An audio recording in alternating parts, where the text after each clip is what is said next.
Hey, un gratin de pommes de terre, on pense pas faire ça sur le barbecue, mais on peut se servir de notre barbecue comme un four, et c'est ce qu'on va faire en avec ça aujourd'hui. Ben oui. Alors, voici les ingrédients que ça prend. Laurence, on t'écoute. vous aurez besoin de 2 pommes de terre pelées, 2 carottes, une demi-tasse d'eau, 1 tiers de tasse de sauce à salade, 2 cuillères à soupe de persil frais haché et 1 tiers de tasse plus 1 cuillère à soupe de fromage râpé 100 parmesan.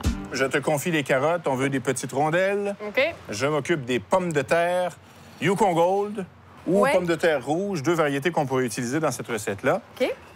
C'est une recette qu'on pourrait faire aussi si vous avez une mandoline à la maison. Oh oui, c'est une Alors, belle occasion de sortir la mandoline. Sortez la mandoline. Si vous ne voulez pas en acheter une, vous pouvez la demander en cadeau. Le genre d'affaire qu'on pourrait recevoir en cadeau, qu'on fait comme « Ah, bien parfait, je l'ai, je vais m'en servir. Oui. Pas trop mince, hein? Pas trop mince. Pas trop mince. Pas trop mince, Parfait. pas trop épaisse non plus, parce que ça va jouer sur le temps de cuisson, évidemment. Absolument. On va mettre les pommes de terre et les carottes dans le bol. On ajoute aussi l'eau OK. à nos légumes. Tu vas aussi voir un morceau de papier parchemin. Ça, on va faire cuire ça au micro-ondes. Oui. D'accord? Alors, pendant 7 Ça va minutes... les aider un peu. Oui, à température mi-élevée. On va faire ça pour commencer la cuisson. Parfait. Alors oui, même à l'extérieur, nous avons un micro-ondes. On est équipé. Important, avant de poursuivre, d'enlever l'eau de la cuisson. On n'aura pas besoin du papier parchemin non plus. Sauce à salade et parmesan. OK. Et quand c'est mélangé, Ouais. on vient simplement ajouter ça ici, à nos légumes. On va brasser ça légèrement.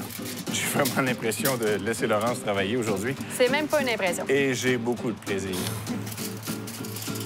Alors, Et ensuite, dans une grande feuille de papier d'aluminium, on va déposer ça au centre et voilà. et on va venir fermer ça en papillote.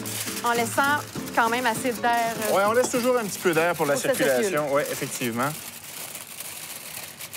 Ah, comme ceci. Et ça, on va faire cuire ça sur la grille du haut du barbecue une vingtaine de minutes jusqu'à ce que les pommes de terre soient tendres. C'est une recette qu'on pourrait aussi faire au four à l'intérieur, par exemple, si on n'a pas le barbecue. Oui. L'hiver, par exemple, Oui. en faisant cuire ça pendant 20 minutes à 350 ou, encore une fois, jusqu'à ce que les pommes de terre soient bien tendres. Grille du haut. C'est parti. C'est parti pour une bonne vingtaine.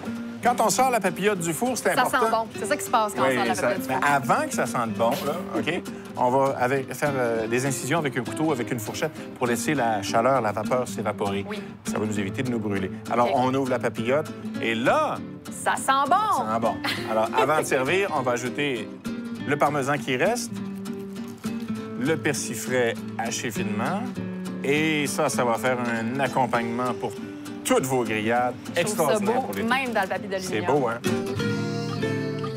Moi, dans quelques minutes, je vais cuisiner avec mon cousin Guillaume, qui est comédien que vous voyez dans La Promesse, entre autres. Oui. Et ça va être un grand plaisir de l'accueillir sur le plateau de Qu'est-ce qui mijote.